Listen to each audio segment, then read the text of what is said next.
This is I Am Change podcast. We must get people to connect more with this idea. Vulnerable children are going to be the most hard hit by this pandemic. I'm just going to write myself. I'm going to make sure I direct. I have seen how words move people to action. IAC podcast hopes to inspire you to live more consciously and be the change the society needs. I think the most important thing is self-reliance. Sit down and look at your processes properly. I'm your host, Korede Aziz.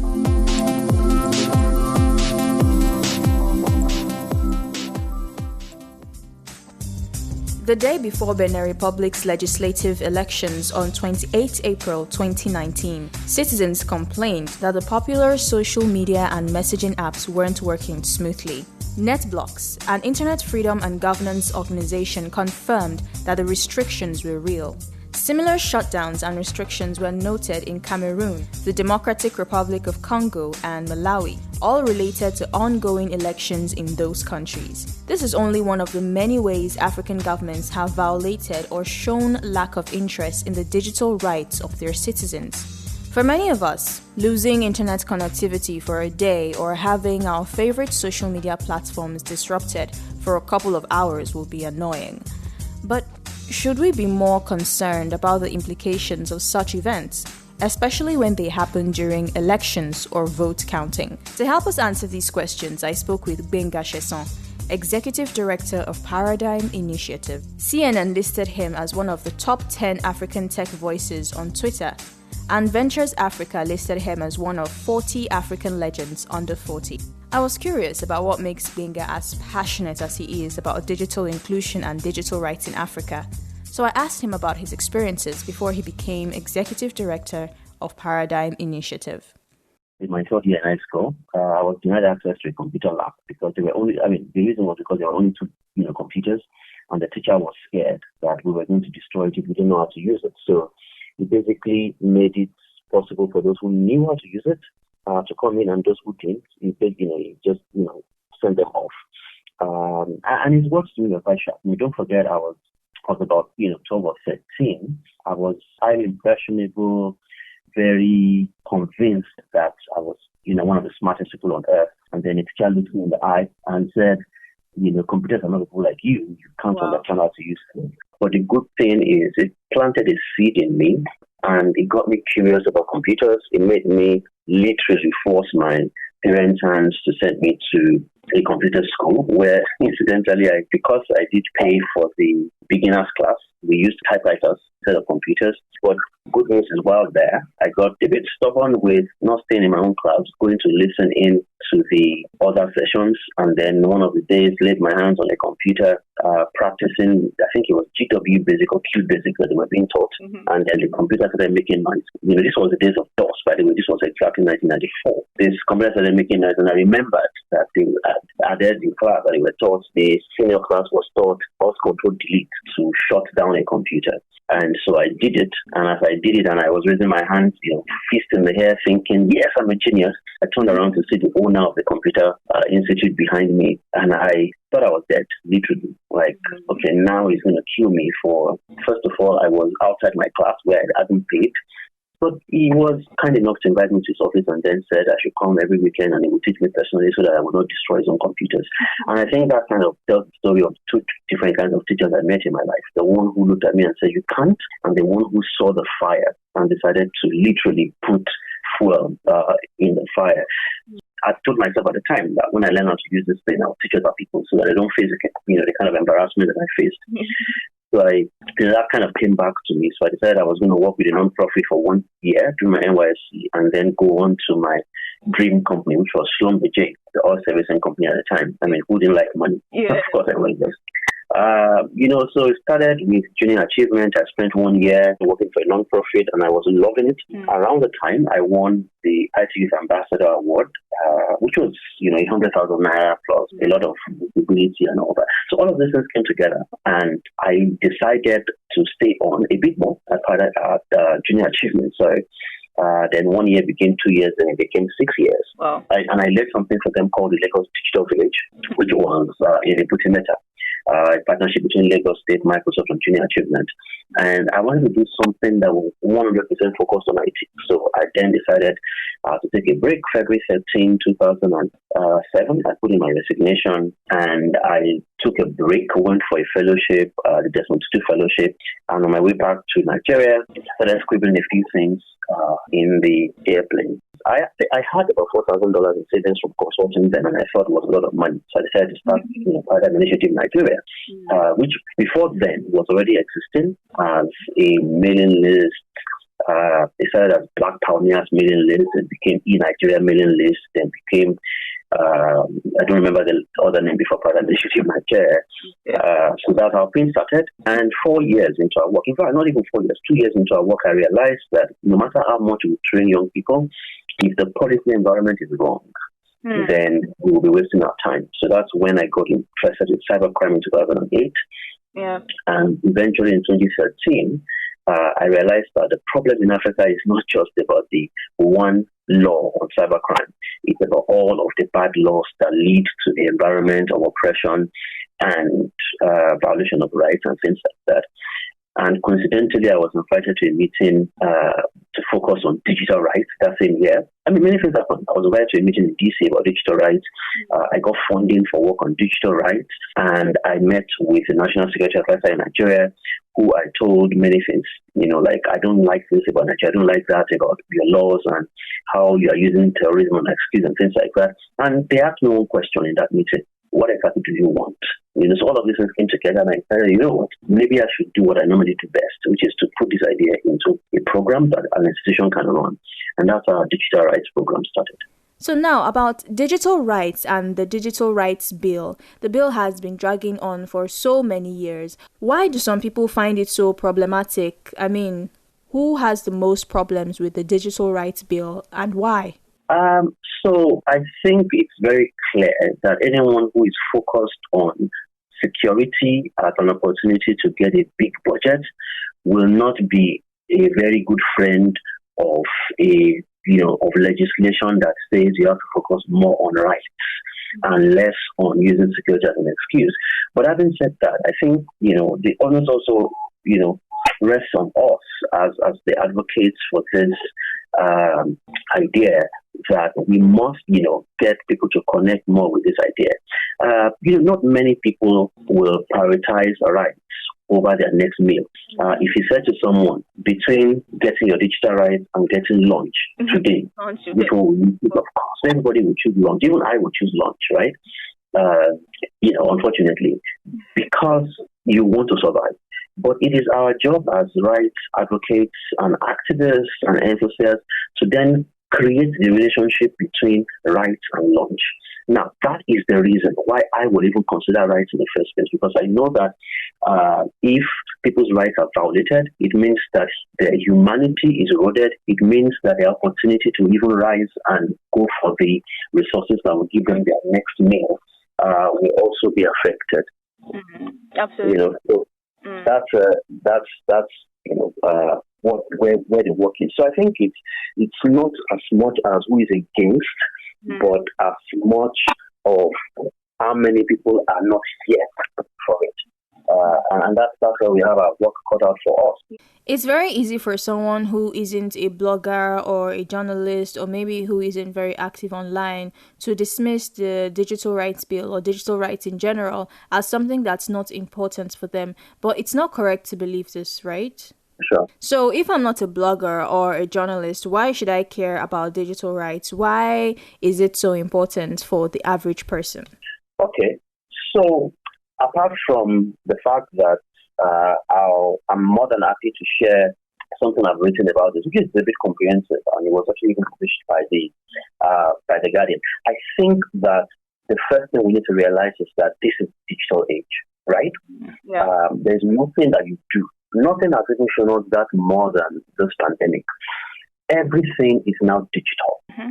And unfortunately, if we do not realize that digital means that all of our life, our work, our play, our interactions, our learning, and including our political opportunities to have conversations, all of these things happen on digital platforms. So if for any reason we do not protect the digital space so that our rights are seen as important, it means there are costs, to this sort of violations. For example, there are social costs. It means that if the internet is shut down in a country or social media is not working, you'll see that once in a while when WhatsApp is down, people will be tweeting WhatsApp down, WhatsApp down. Mm-hmm. It means they can't connect. When you can't connect, we've seen a scenario, for example. There are stories around the tragedies, that follow shutdowns and disruptions. A mother who was about to give birth but couldn't get connected to the hospital because all the lines were down and lost her baby in transit, or somebody who could not connect with their families and had to travel around Maiduguri, just to be able to go to the nearest town to be able to make a phone call, and then were met by terrorists on the way and died. So there can be implications to protect our space. The other is economic costs. There are economic costs to it.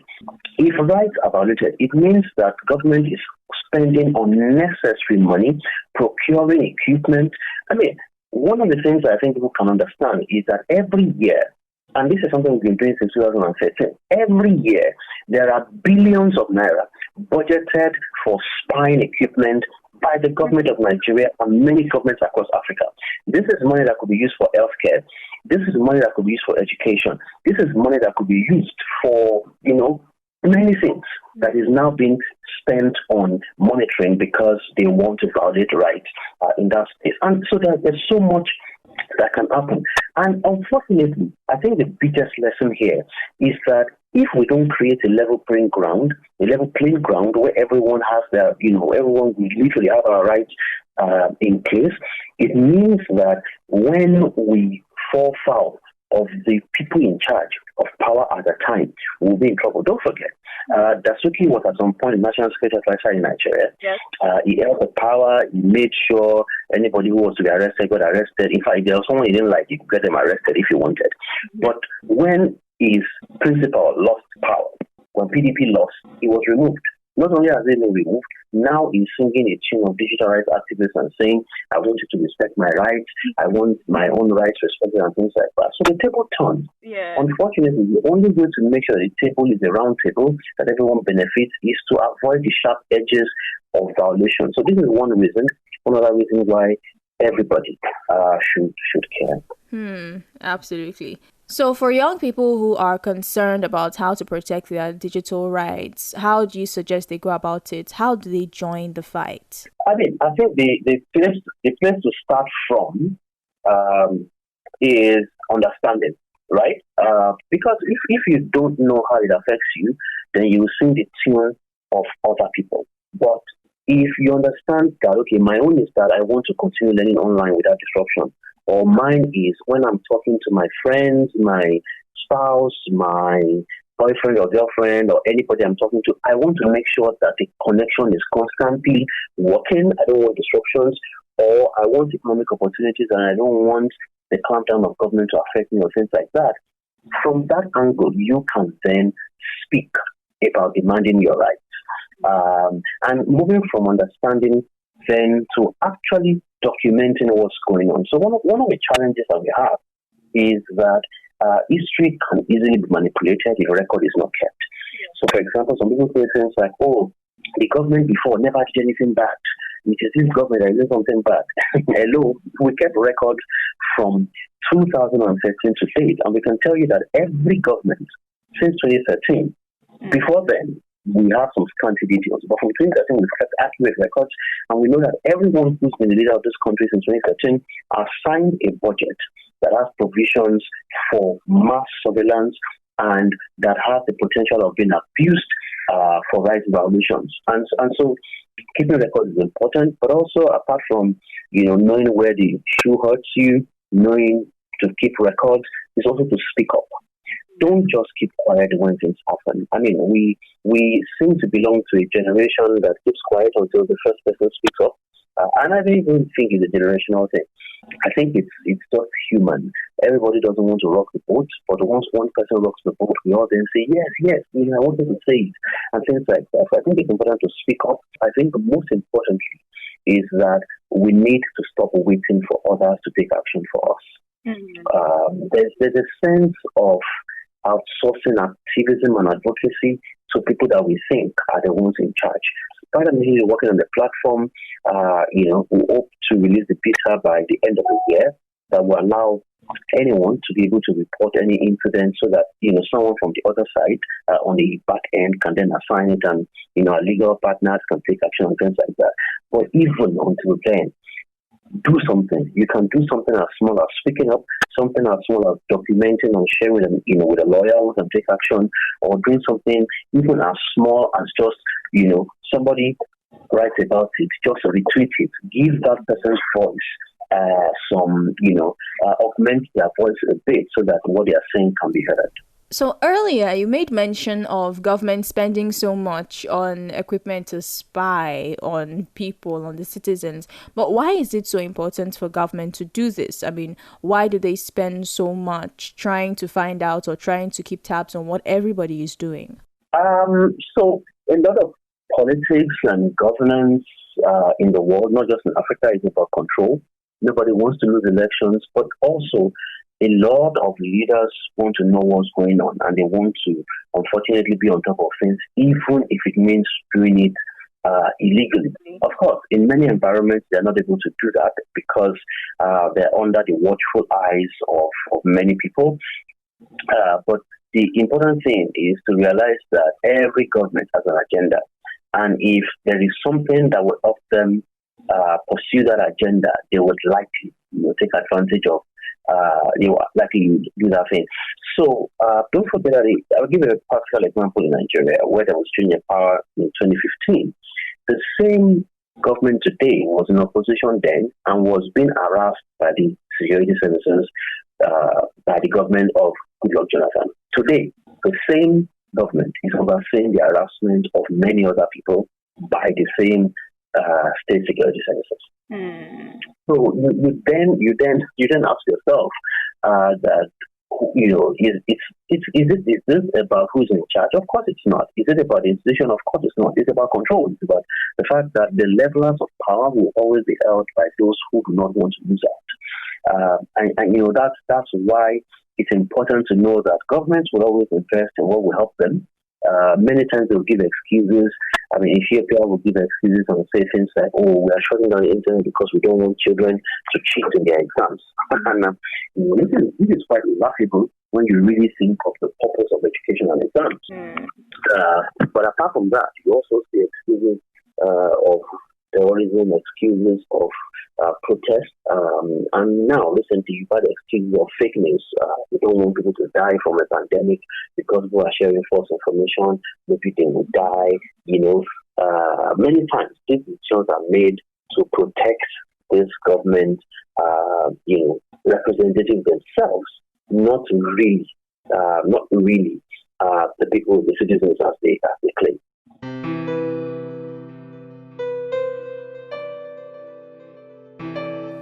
Paradigm Initiative released the Digital Rights in Africa Report 2019 titled Violations Reloaded.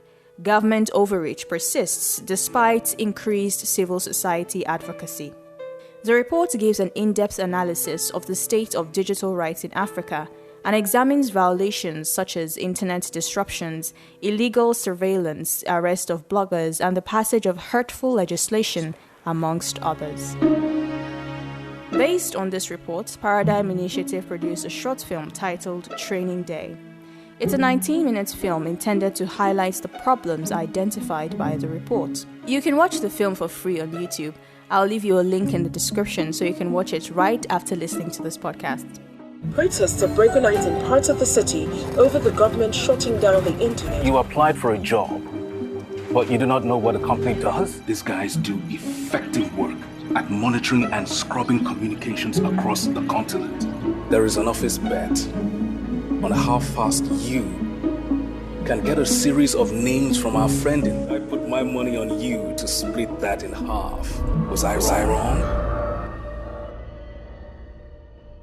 So I was hoping you could help us unpack some of what we saw in the film. Okay, so the first thing to note is that film is our first step in demystifying information around digital rights. We want to democratize our information. We want people to understand how it connects to them. In this case, the story is told of a boy who is in search of a job and then finds out that actually this company that is heard about and that they do a lot of work around security, the reason they're that powerful is because they do some things that, may best be left unsaid. But I don't want to introduce any spoilers here for anyone who hasn't seen the film. Go see it. And the good thing is that we've used the 19 minutes of the film to tell the story that we would have otherwise told in a report that is almost 70 to 80 pages. Not many who read the reports, but people can spare 19 minutes to watch engaging, fun, and entertaining content. And to be fair, I have a background in drama and a bit of stints in film myself, and so I've seen the power of drama, I've seen the power of film in storytelling, and I think that it's a beautiful thing for advocates to be able to use. So do you see Paradigm Initiative embarking on more projects like that, producing more films? We're already working towards the 2021 edition of the film. And like I told people, in 9 years, expect a feature-length film. By that time, cinemas will be open, thankfully. And, people, even way before the next 9 years, cinemas will be open again. And we'll be able to, sit for, like you do for 90 minutes to watch a film that you enjoy with the popcorn and the drinks, and you're excited, and you leave the place talking about the story. We hope to do the same, using our report and many other, aspects of it for digital rights. Now, that is something I'll definitely be looking forward to. Meanwhile, what do you do when you are not working on Paradigm Initiative projects? I watch movies. However, and I have a joke about the fact that when we start a series together and she goes off, typically I finish it and then we have to watch it together again. So I started playing tennis a few months before the lockdown, and I do miss that now. In fact, funny thing is I'm actually wearing my tennis as I had today. Maybe I miss tennis that much. And I swim. Unfortunately, those are the two things that I can't really do right now because of swimming. I love to swim. It's relaxing. All right, brilliant. So to wrap up, please tell us what you are currently reading. So I am reading a book that I actually have read before, titled Made to Stick by Dan and Chip East. They're two brothers. So one of them was my lecturer at Stanford. In fact, that was how we got the book. And the other is a consultant. They wrote a book about how some ideas get forgotten and some ideas remain forever. And that's something that I've been using for a long time, but I thought to read the book again and really refresh my ideas. All right. Thank you so much for joining us on the podcast today, Gbenga. It's been so nice talking to you. Thank you, Corey, for having me. Never doubt that a small group of thoughtful, committed citizens can change the world. Indeed, it is the only thing that ever has. Margaret Mead. That's the quote I'll be wrapping up with. Apt, don't you think? If there's one thing you take away from this episode, I hope it's that your digital rights are your human rights. Every decision the government makes or fails to make about how we conduct our affairs online can not only foster or hinder our development as a nation, but can affect us personally in ways we might never have thought possible. So, are you going to speak up?